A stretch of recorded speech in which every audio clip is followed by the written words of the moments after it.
Welcome to Blizzard Fire. We hope this video helps fire up your solution.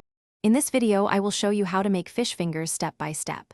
Start with fresh, firm white fish like cod or haddock.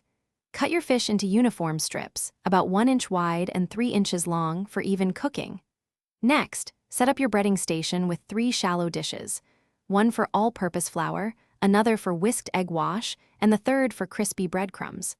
This organized approach ensures a smooth and efficient breading process. Now let's bread our fish. Take each fish strip and dredge it completely in the flour, making sure to shake off any excess. This initial coating helps the egg wash stick better. Then, dip the floured fish into the egg wash, ensuring it's fully coated.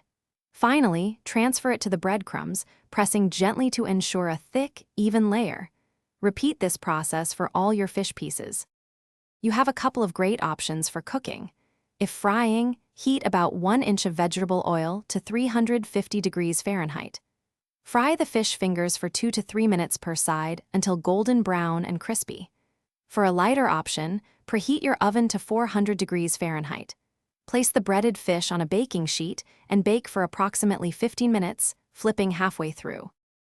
Your delicious homemade fish fingers are ready. For the best experience, serve them immediately while they are hot and crispy. They pair wonderfully with classic accompaniments like golden chips, creamy mushy peas, or a vibrant fresh salad.